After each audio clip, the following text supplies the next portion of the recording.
xoş gördük. Bugün ustad bir sənətkarın işığına yığışmışıq. Daha doğrusu onun xatirəsinin işığına yığışmışıq. Mahmud Məmmədov, böyük ustadımız, əməkdar mədəniyyətçisi, o zamanlar prezident təqaüdçüsü olan sənətkar bugün gəlib 90 yaşına yetişib. Lap yaxın zamanlara kimi sağ idi və sıramızdaydı və düşünürdük ki, yaşın 90'ını da bir yerdə keçirəcəyik. Amma taleyin qisməti elə gəldi ki, bir neçə il bundan qabaq dünyasını dəyişdi. Bugün onun 90 illik yubileyini biz onsuz keçiririk. Amma bütün hallarda onun sazının, sözünün işığı bizlə bir yerdədir və sənətinin işığı da bundan sonra Azərbaycan aşıqlığının yoluna daim nur çiləyəcək. Bugün Azərbaycan elə bir yeri, elə bir nöqtəsi yoxdur ki, orada Mahmud Məmmədovun sazının, sözünün, dastançılıq məharətinin söhbəti getməsin. Bunu o özünün zəhmətinlə, istedadınla, özünün mübarək simasıyla əldə elədi. Həmişə üzü nurluğu, sözü nurluğu diqqətimizdə idi və bugün də gözümüzün önündədir. Verilişimiz boyu bir çox maraqlı məsələlərə toxunacağıq.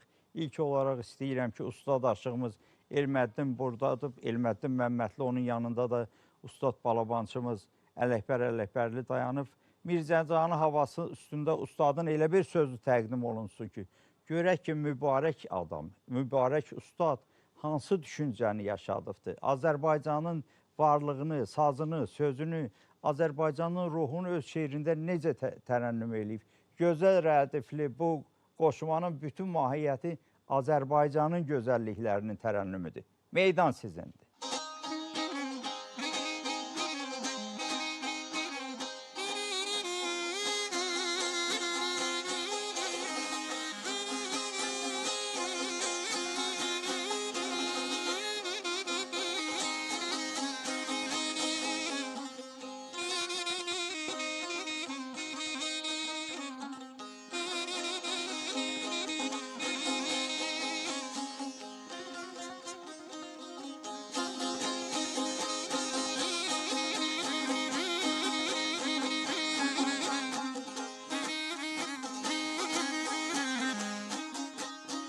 Dahiler meskeni ana yurdumun, dahiler meskeni ana yurdumun, kışı da güzel, böyle yazı da güzel. Şöhretini yayah böyle bütün dünyaya, şöhretini yayah bütün dünyaya. Oğlu da güzeldi, kızı da güzel, kızı da güzel, kızı da güzel, kızı da güzel. Oğlu da güzeldi, kızı da güzel, yeri ceylanın, yeri tenlanın, gel kadananın.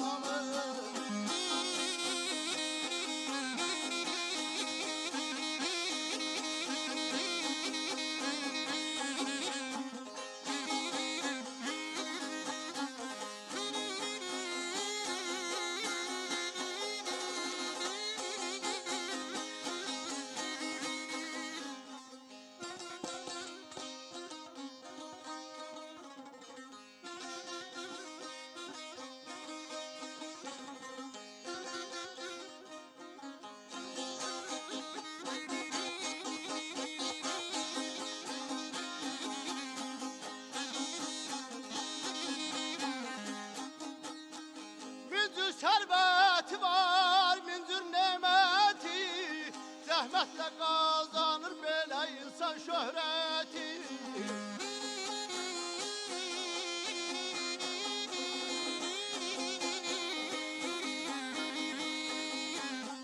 Al bayraqlar əməyinin qiyməti, al bayraqlar əməyinin qiyməti, əməldə gözəldir. Sözü de güzel, sözü de güzel, sözü de güzel, sözü de güzel. Emel de güzeldi, sözü de güzel, sözü de güzel, sözü de güzel, sözü de güzel.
Aşıq Elməddin ustadın sözlərini oxuduqca gözümün qabağından onun bütün bioqrafiyası keçdi. 1935-də Göyçən Nağbulaq kəndində dünyaya gəlmişdi. 11 yaşından Tovuza köçüb gəlmişdi və özünün yaxın qohumu, sonra da Yeznə qayn olmuşlar. İmran Həsənovla bir yerdə çalışmışlar. İmran Həsənov ilə əslində onun ustadı idi da.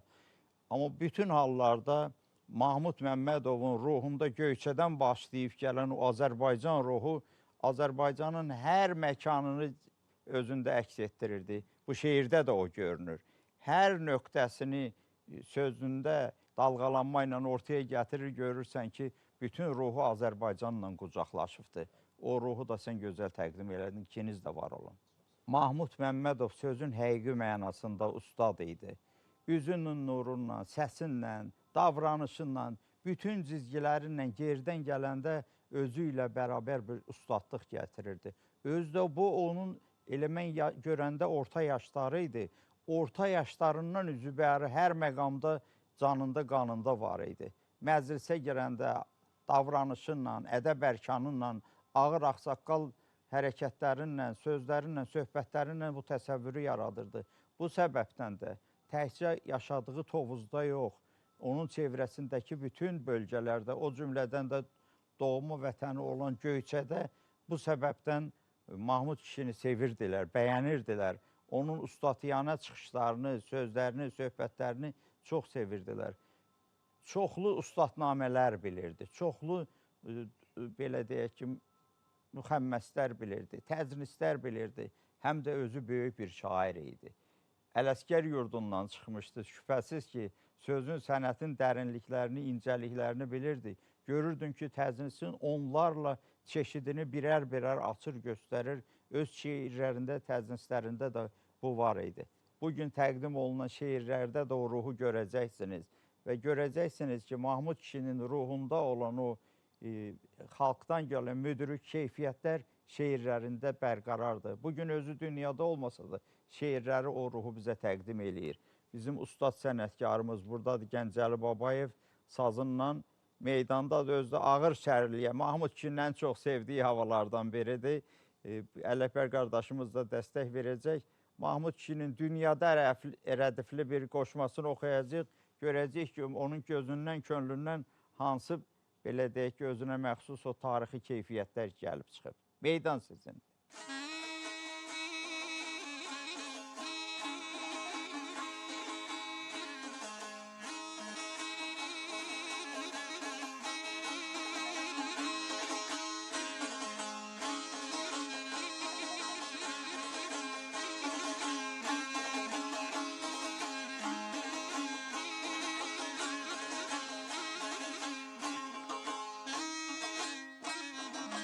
Of bala yarey,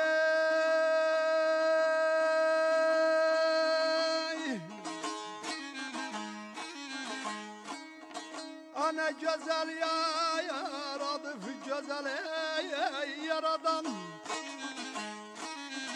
Bana güzel yaradı bey, güzel yaradan.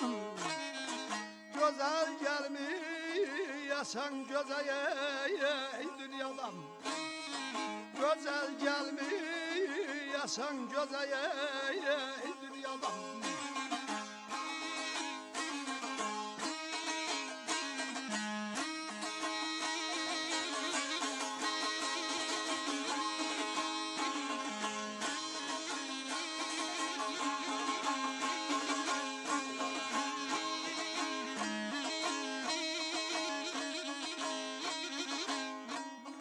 Ay güzel olan ey, güzel adın ey koruyan.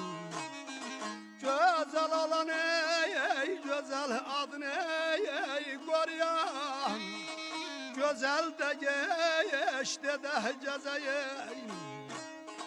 Dünyadaydı yerdin almaydı, yerdin almaydı, yerdin almaydı, yerdin almaydı. Güzel de geçti de cezayı dünyada.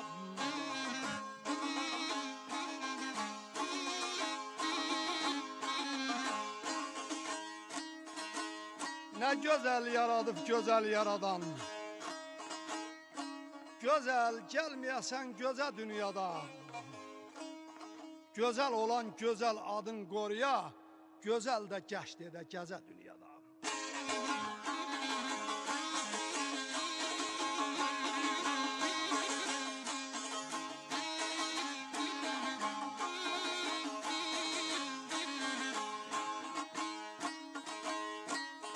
Hayatında güzeldi özümde güzelim. Hayatında güzeldi özümde güzelim. Yaraşır ayak üstte kalın eyine güzelim. Yaraşır ayak üstte kalın eyine güzelim.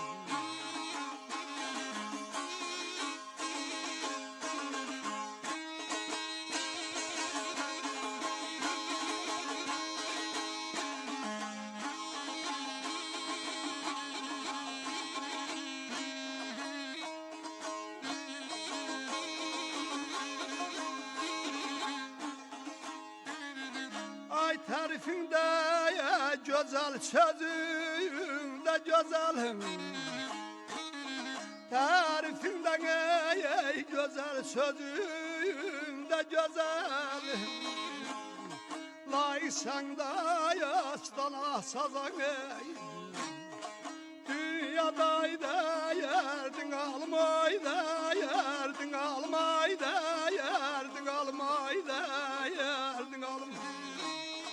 Laysan da yastana sazay dünyada.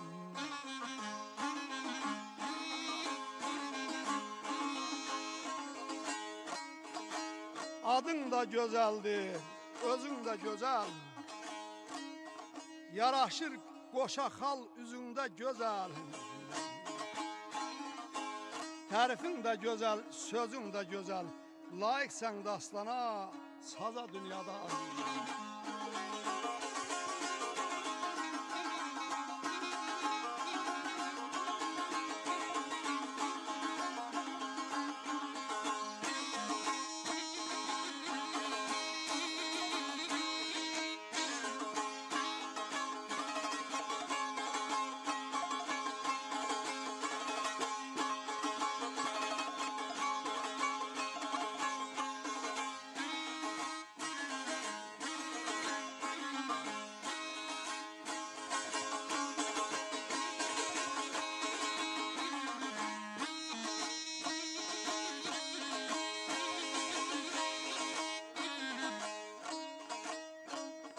Bəxş edibdir ey sənə kərəyəm imkanım.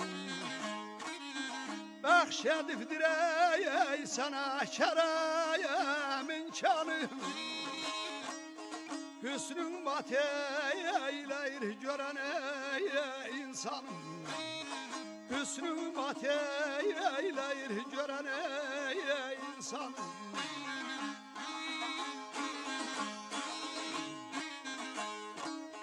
Mahmudam kəyə sərəm qadayey qurbanım.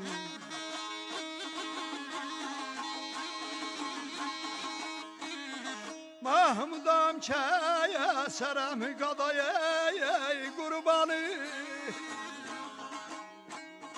Laysan söhbətə sözə dünyada layla balamayla yayla balamayla yayla balamayla yayla balam.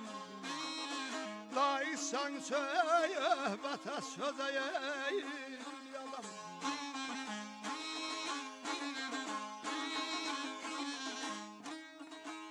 Bəxş edibdi sənə kərəmin kanı. Hüsnün mat eyləyir görən insanı. Mahmudam kəsərəm qada qurbanı. Görməyəsən qəhri qəza dünyada. Gəlməyəsən, gəlməyəsən gözə dünyada. Teşekkür Ustada ederim. rəhmət. Var ol Günan. Əlbəttə bu bir gözəlləmədir. Mahmud kişinin ruhunda bütün keyfiyyətlər var idi. Gözəlləmə keyfiyyəti də var idi.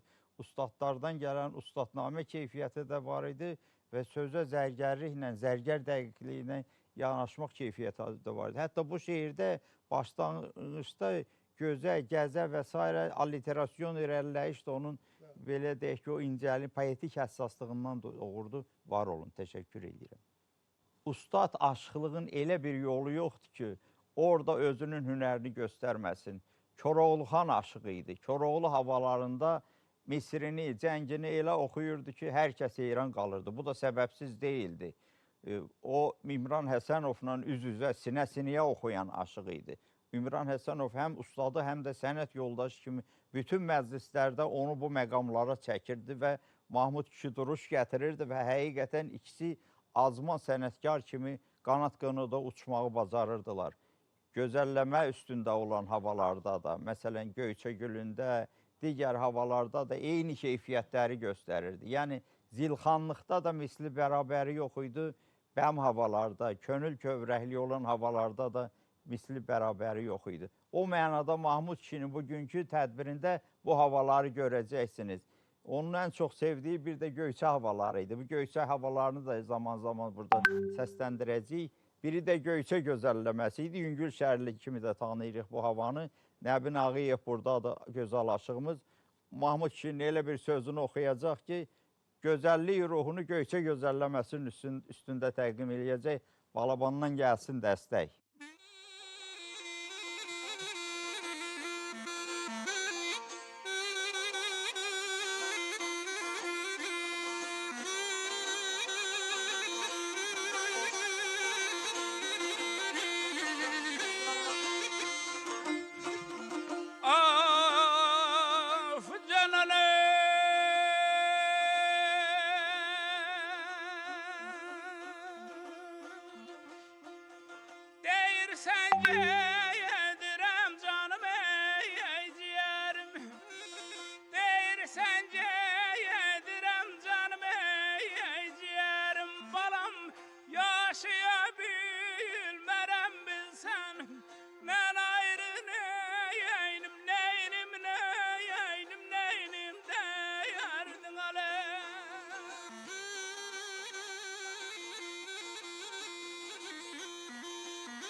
Həsrət qoysan ey məni cüldayam alına.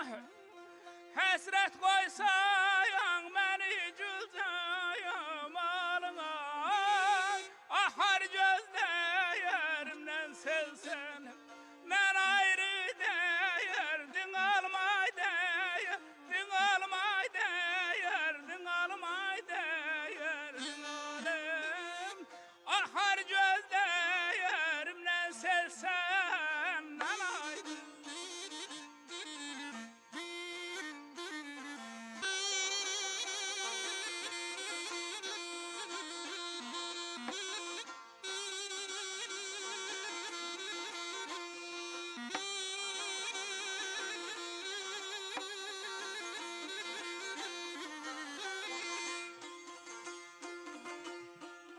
Hoş qədəmlin ey çiçəyim sən, gülümsən.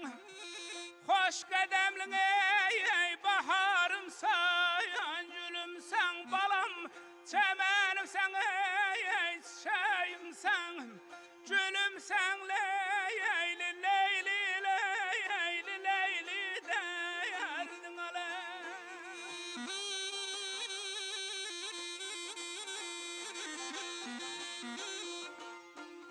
Ne ki varam ey bu kalbimde gülümsen. Solar bahçayamızda gülsen. Men ayrı değerdin almay değerdin almay değerdin almay değer lan balam. Solar bahçayamızda gülsen. Men ayrı.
Mahmud ile deyip gülen oy ay yarım. Mahmud ile deyip gülen ay yarım. Deyip gülmeyez bil ki dilsen nen ayrı değer din almay değer din almay değer din almay değer balam deyip gülmeyez bil ki dilsen nen ayrı.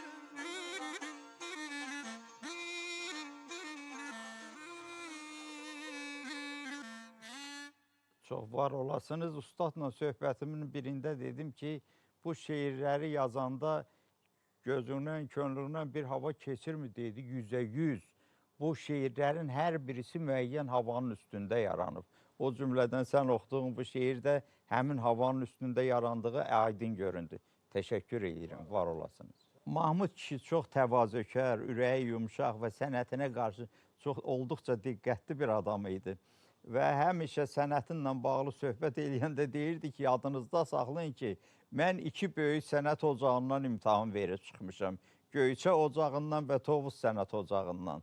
Və o səbəbdən də öz səsində, ifasında hər nöqteyi bu 2 sənət ocağına uyğun qururdu. Həm də onun bir ayrı nöqtəsi yenə də İmran Həsənovdan gəlirdi. İmran Həsənovda da həmin keyfiyyətlər var idi. Ustadının istəyinə uyğun olaraq, ruhuna uyğun olaraq öz sənət incəliklərini həmişə qoruyurdu. Dastanları danışanda Əsli Kərəm olsun, Abbas Gülgəz olsun, digər dastanlar olsun, hamısının təqdimatında bu nöqtələrə fikir verirdi.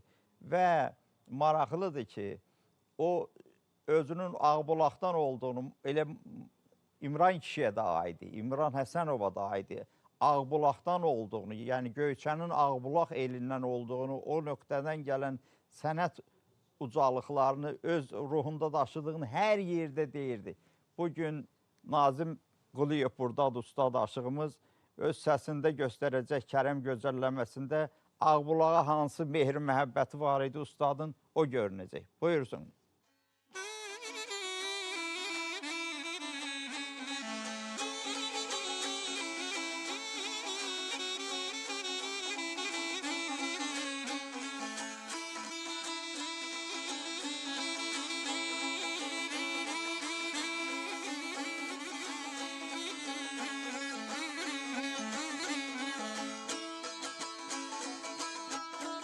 Ağbulaq beşim olub əzəldən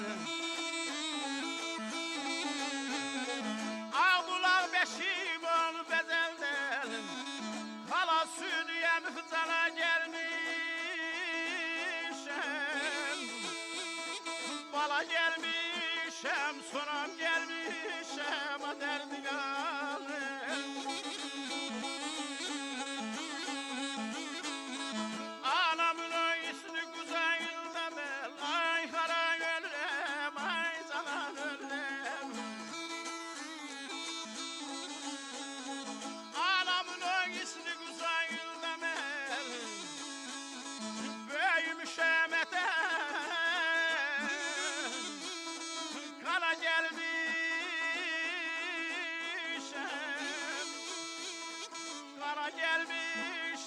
Qara gəlmişəm, a dərdi qalım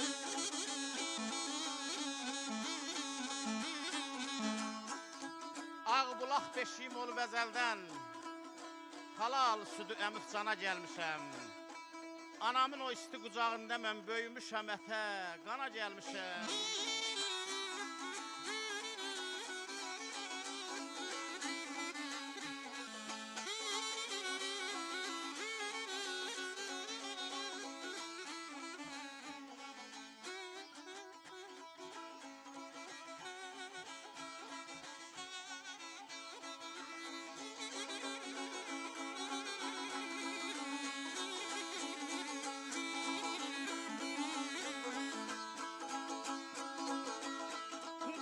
Körpə ikənəyi belə tez ayrıldım qoynundan Gözəl adın et sıxma irək yadımdan Tərlan balam aleyni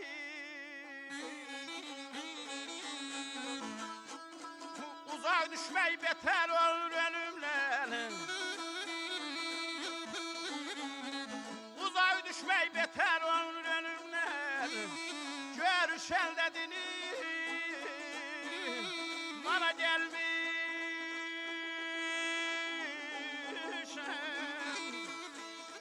yaman zalımsan çalmı kalırsan harda kalırsan kaderdin alın körpeyken tez ayrıldım elimden ayrı düşmek beter olur ölümden Gözəl adın heç düşməyir dilimdən Görüşəndə din imana gəlmişəm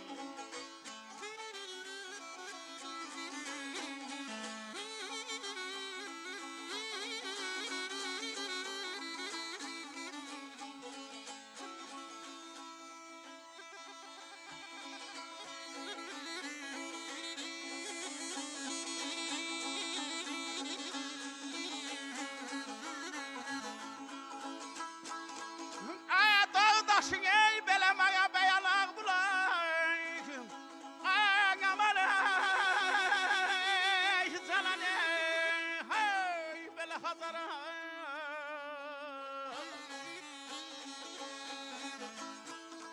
Dağ daşımağa bəyanaq bulay Adı sanın eley bəyanaq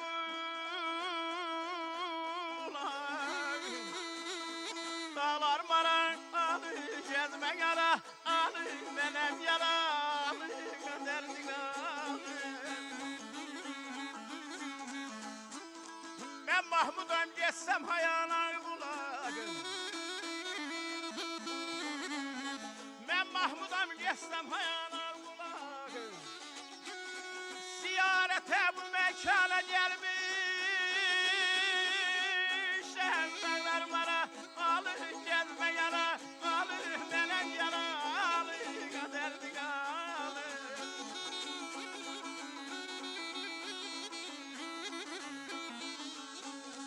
Gel gedek gel gedek gel bize gedek Gel gedek gel gedek gel bize gedek Bakıdan üst tutup köy tüyecek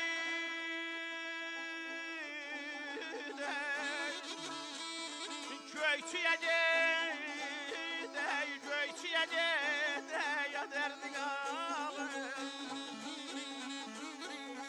Dağı daşı mənə bəyanaq bulaq Adı sanı elə bəyanaq bulaq Mən Mahmudam geçsəm hayanaq bulaq Ziyarətə bu məkana gəlmişəm Ziyarətə bu məkana gəlmişəm Ustada rəhmət sizlərə can sağlayın Sən də var ol ustadın ruhu sənə əla verdi. Onun Göyçəyə olan o həsrəti, niskili, məhəbbəti bu səsdə gözəl çalğadı və mən düşünürəm ki, Mahmud kişinin ruhu səndən çox razı qaldı. Sən də öz səsini qoru, inşallah hər şey yaxşı olar, var olun. Mahmud kişi ədəb ərkanlı və din imanlı sənətkarı idi. Onun həmişə gözündə, könlündə Tanrı nuru var idi, Allahın sevgisi var idi və ta son nəfəsinə qədər də öz namazından, niyazından heç zaman qalmadı. Onun yəni ruhundakı o Allaha sevərlik, Tanrıya bağlılıq hər zaman göründü. Şeirlərində də çox idi bu. Divanilərindən tutmuş təznislərinə qədər həmişə şeirlərinin içərisində onun mömin bir ruhu var idi. Bu möminlik də onun içərisindəki nurdan, işıqdan gəlirdi.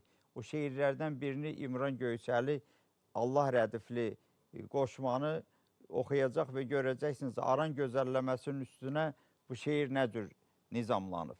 Meydan sizindir.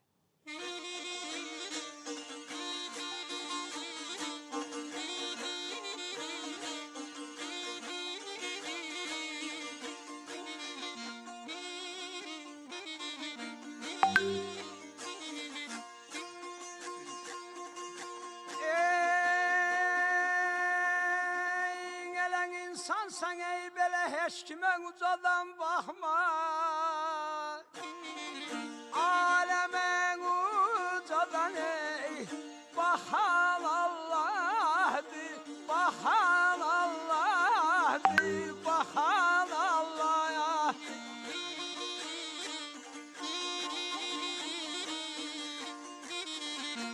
Ən kimin ey belen işine göre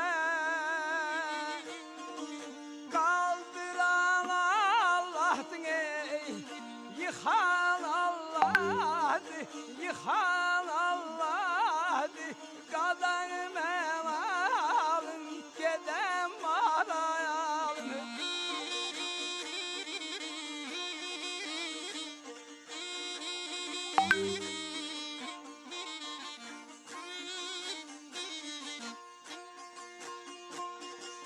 Engele varın var ey bele yoksulan ey bele sehavet eyle. Gerbe mehmanan ey, hoş hizmet eyle, hoş hizmet eyle, hoş hizmet eyle.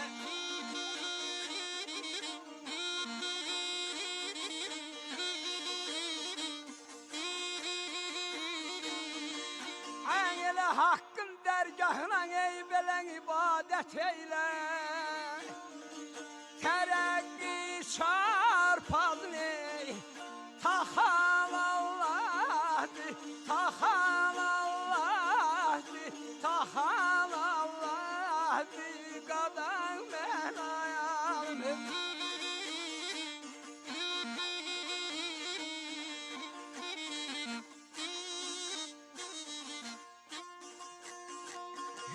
Engele Mahmut görvey bele tekebbürün sonunu görmedim bay olan ey, eşvat haini, eşvat haini, eşvat haini.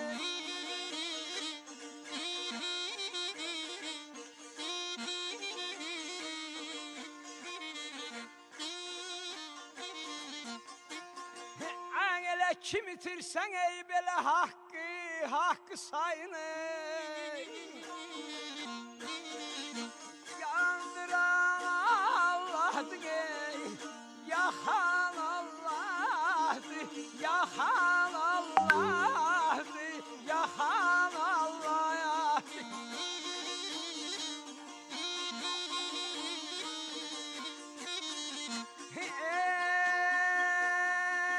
Harya gettin ey bele bəxti qara gelmedi. Kısmet oldu gönçe, xara gelmedi, xara gelmedi. Niye gelmedi, gelen oy gelmedi, derdini ben almayım. Var olasan, Ustad həmişə deyirdi ki, əsl aşıq ən mömin ibadət əhlidir. Yəni, aşıqsansa, ən mömin ibadət əhli sən olmalısan. Xatırlayıram, o vaxt Abbas Gülgəz dastanını danışmaq lazım idi Azərbaycan televiziyasında. Mahmud kişiyə həvalə olundu. Aşıq Abbasın quyuya atılması və quyudan çıxarılması səhnəsi dini lövhələrlə doludur, ibarələrlə də doludur. Dedilər ki, bunları ixtisar eləmək lazım, qəti şəkildə imtina elədi. Dedi, mən dastanı danışmaqdan imtina eləyirəm, mənim ixtiyarım yoxdur. O bir ibadət əhlidir, orada haqqın dərgahına deyilmiş sözlər var. Mən o sözləri ya deməliyəm, ya da deməməliyəm. Və beləliklə də o dastan yazılanda həmin hissələri ilk dəfə olaraq Aşıq Mahmud səsləndirdi. Bu çox vacib məsələ idi. Onun gözündə, könlündə o ruh var idi. Gözəl çatdırdınız, var olasınız. Aşıq Mahmudun qəribə xasiyyəti var idi. Şeir oxunan kimi başından bir neçə hava keçirdi ki, bu havanın üstündə oxunmalıdır. Və yaxud hava ilə sözün arasındakı rabitəni özü öz fəhminlə müəyyənləşdirirdi ki, bu şəkildə, bu əsl ustadlıq idi. Ustadlıqdan gələn bir keyfiyyət idi. O mənada onun şeirlərində də havalarla o yaxın uzlaşma var. İndi o havalardan birini səsləndirəcək bizim ustad aşığımız Azər Fərmaylıoğlu. Görəcəyik ki, Şahsevəni üstündə söz, nizamladığı söz, yəni gəraylı mətni nə cür uyğundur? Meydan aşığımızındır.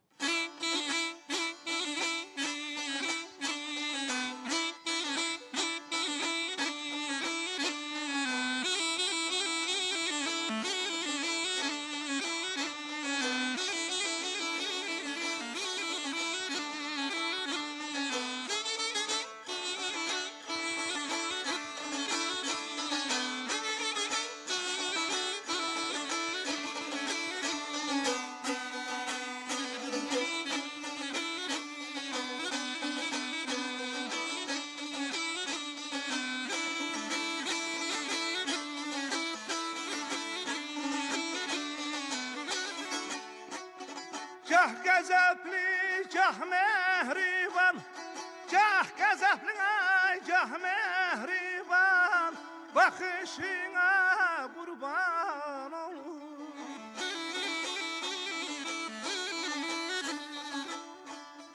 Yanağında ay qara xalın, yanağında qara xalın, naxışına qurban olur, naxışına qurban olur, naxışına ay qurban olum, ay qurban olum, ay qurban olum.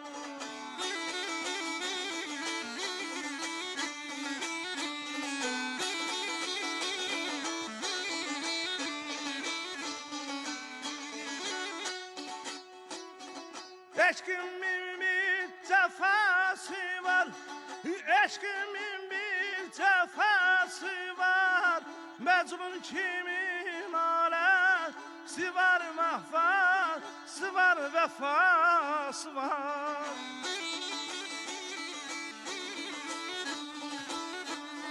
Yanağının ayılalası var, yanağının lalası var. Baxışına qurban olum, naxışına qurban olum, baxışına ay qurban olum, ay qurban olum, ay qurban olum.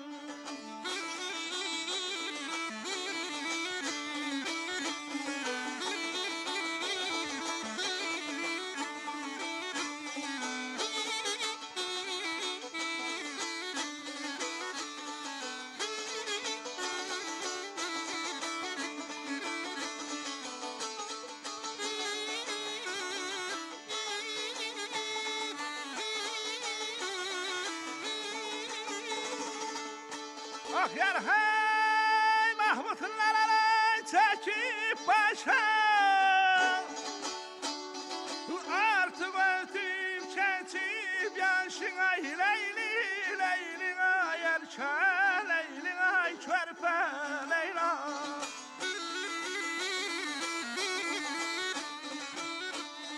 Şahla gözden ayakan yaşın, şahla gözden akan yaşın, akışına kurban olum, akışına kurban olum, bakışına ay kurban olum, ay kurban olum, ay kurban olum.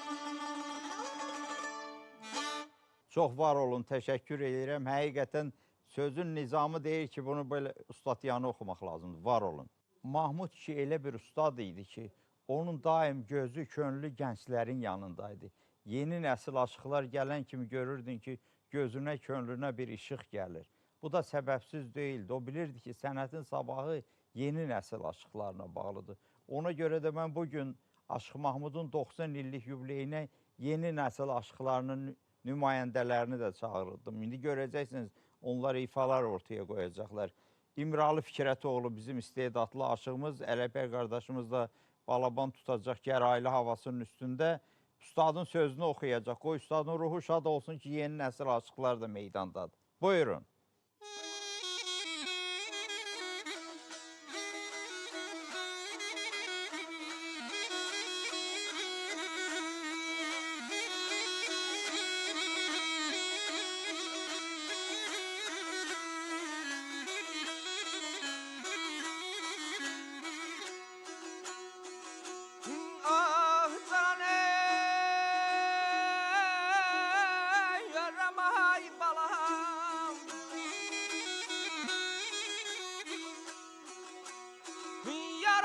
Sen yaradanım, yaradıp sen ey yaradanım, koyma cinen darda beni, koyma cinen ay darda beni, ay darda beni, ay darda beni.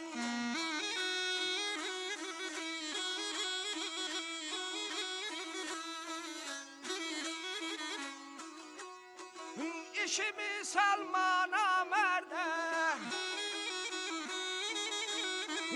İşimi salmana mərdə, möhtac eylə mərdə məni. Aman, aman, aman, aman, dərdin almay, dərdin almay.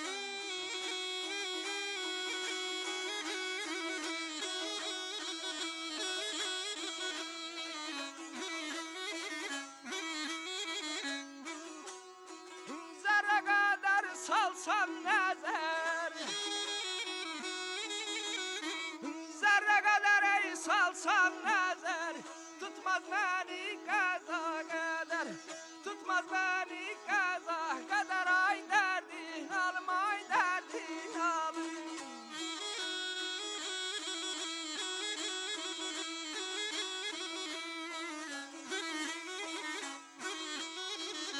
Uzaq olar qədər kədər, neynim, neynim, neynim, neynim.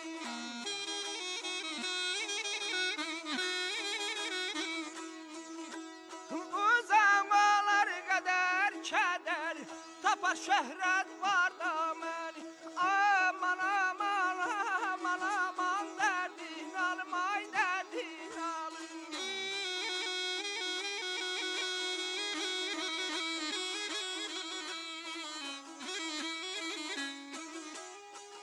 Aşık Mahmud hakkı tanır,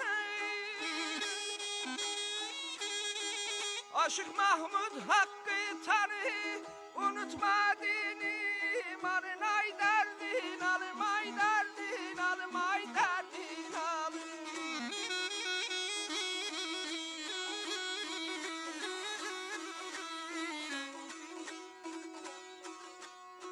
Hoş geçerse güzaranı ve ben neydim?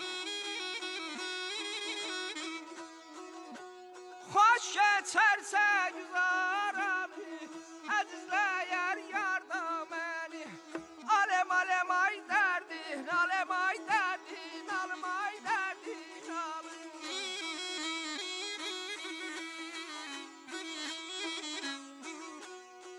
Hoş geçerse güzaranı, əzizləyər yarda məni.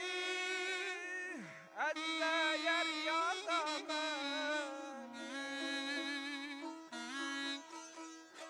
Varol həmişə bizlə bir yerdə olanda yeni nəsil aşıqlar gəlib oxuyanda soruşurdum Ustad Dəyərin. Deyirdi ki, bir yüngül rəndədən sonra əlanın əlasıdır. Həqiqətən də sən ustadın xeyir duasına layiq ifadısan. Var ol. Ustad ömrünün ahıl çağlarında tez-tez təbiətin qoynuna gedərdi. Xüsusən də dağlara. Çünki gözünü açandan dağları görmüşdü. Göyçə dağlarını, sonra Tovuzu, o çevrədəki dağları görmüşdü və dağlara böyük sevgilisi var idi. Və zaman içərisində dağlara gedib gələndə şeirlər yazırdı. O şeirlərin bir çoğunda dağlara müraciət edib özünün qoca fəndi əhvalından da bir xəbər almaq istəyirdi. Və bir şeiri də bu mənada bir dağlarla halallaşmaq anlamında nizamlanmışdı. Bu şeiri bizim gənc aşığımız Nəcəf Uğurlu təqdim eləyəcək. Naxçıvan havasının üstündə görəcəyik ki, hansı ruhu yaşadıbdır. Meydan sizindir.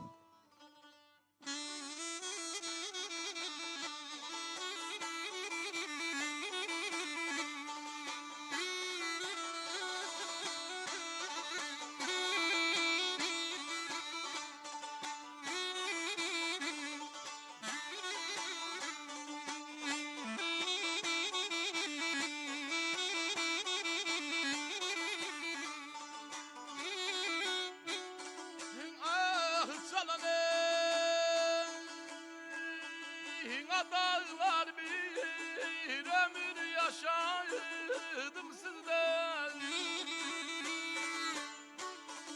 Çığırmayın vidayınız meyin, elvida, elvida, elvida, ay eller, elvida.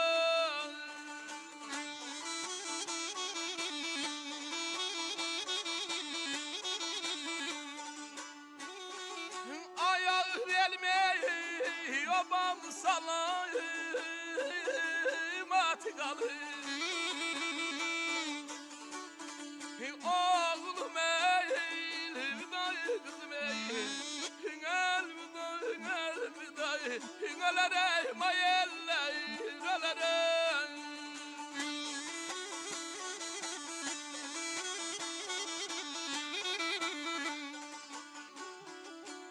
Ağladı gözlerim dünya varında, sədaqətli oldum dost dilgarında. Ağladım yerində, güldüm yerində, söhbətim əlvida, sözüm əlvida. Dubara görə üstad axırıncı bəndində deyir.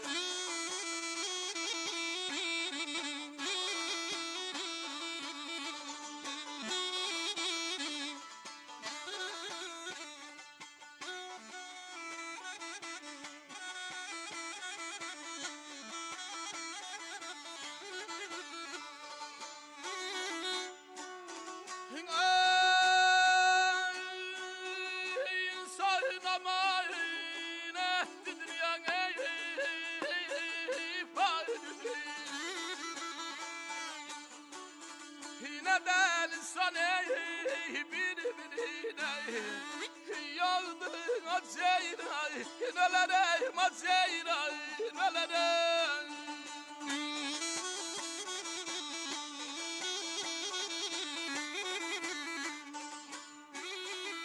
Ay Mahmut ömrünün xəzanı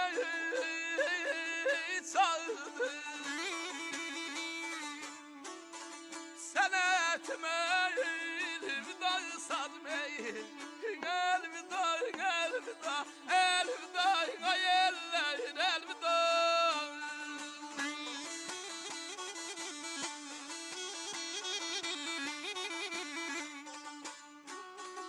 Ay bana neyleydi sen yüreği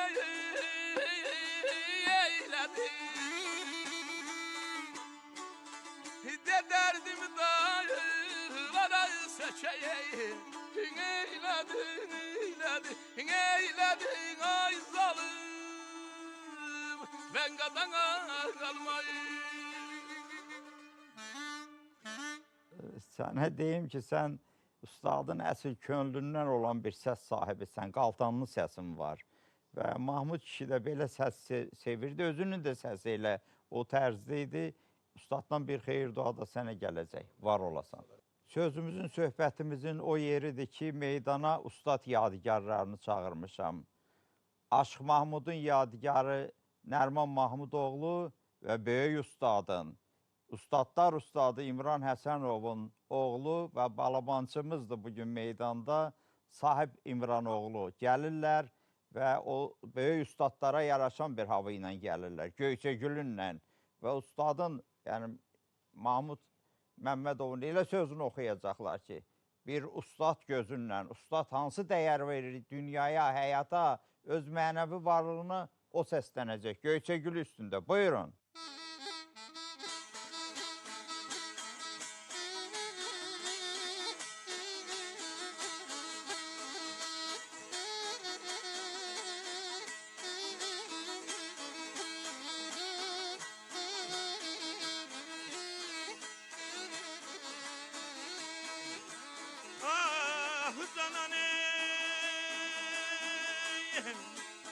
Abaladır xoşbəxt kimdirsən, kimsə soruşsa məndən.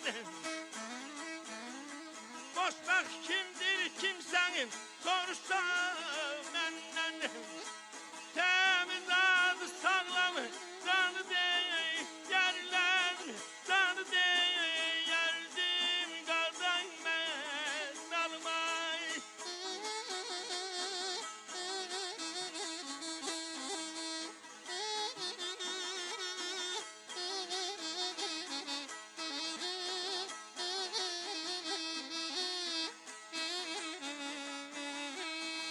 Kim sahlasan atanı ana yolun.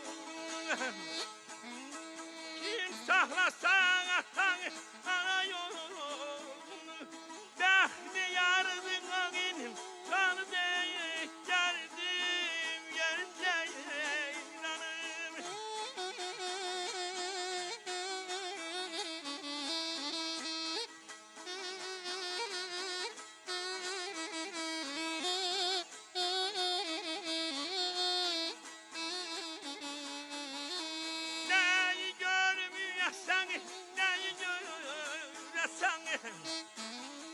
Neyi görmüyorsan, neyi görürsen, neyi neydeyesem gerçeği canım kadar ben almay.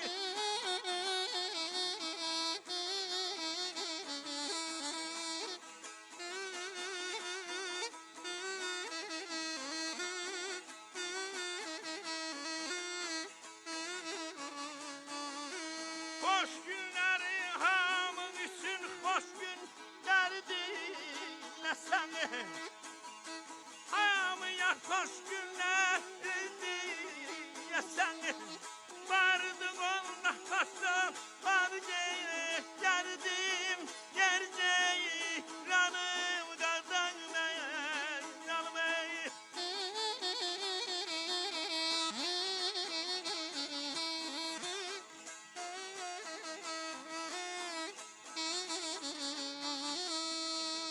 Kalbin payını aman aman aman aman aman evlatta vardan.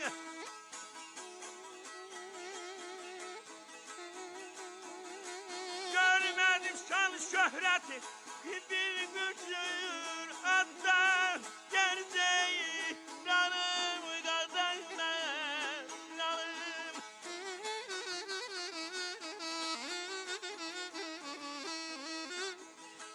Mahmut çal sazını aman aman aman aman aman koydama karda kısmet olup ol Kudaya değerlim lay lay balam lay lay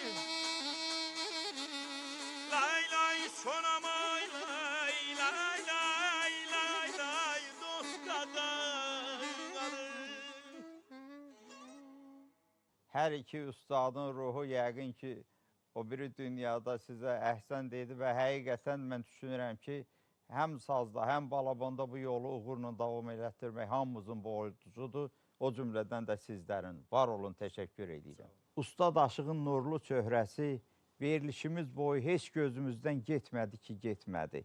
Düzdür, oğlunun səsi və görüntüsü onu xatırladırdı, amma ustadın öz görüntüsü, özünün təbəssümlü danışığı, özünün ustadyana danışığı, bütün mənalarda unudulmaz müdrikliyi göz önünə gəlmək istəyir. Azərbaycan televiziyasında onun onlarla lent yazıları var. O cümlədən söylədiyi bir neçə dastan var. Koroğlu qolları var, Abbas Gülgəz dastanı var, digər dastanlar var. Onlardan müəyyən hissələr zaman-zaman sizlərə göstərilir. Bugünkü yubiley mərasimində istəyirəm ki, onun Azərbaycan televiziyasının qızıl yaddaşındakı bir görüntüsü gözünüz önünə gəlsin. Novruzgül havası səslənəcək və görəcəksiniz ki, bu unudulmaz qədim havanı ustad nə qədər böyük məharətlə sizlərə təqdim edir. Onun nurlu çöhrəsi gözümüzün önünə gəlsin və bu yerdə də sizlərlə sağollaşaq. Ustadın ruhu şad olsun, sizlərin də canı sağ olsun. Yenidən görüşəcəyik.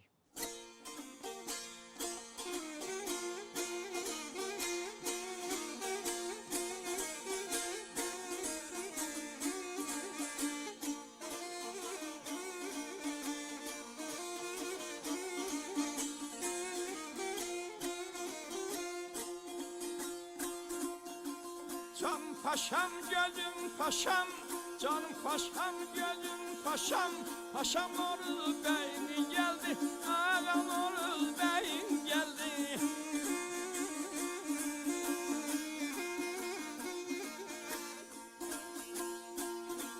Sana kurban özüm paşam, sana kurban özüm paşam, paşam Oruz Bey'in geldi, ağam Oruz Bey'in geldi, Bey'in geldi.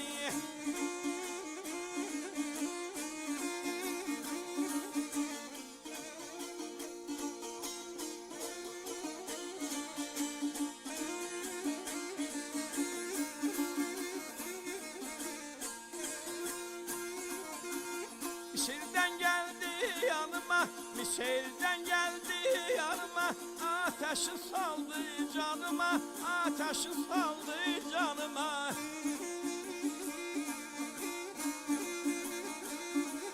Bir müjde Zeynep hanıma, bir müjde Zeynep hanıma, paşam Oruz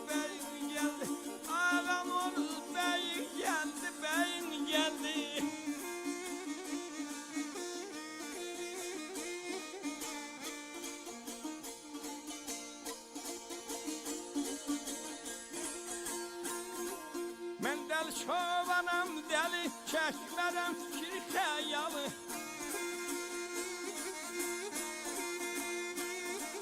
Mən dədə çobanım, dədən qulluq etdim Kamil ustada. Noruz bəy çatdı burada, Noruz bəy çatdı burada, paşam Noruz bəy.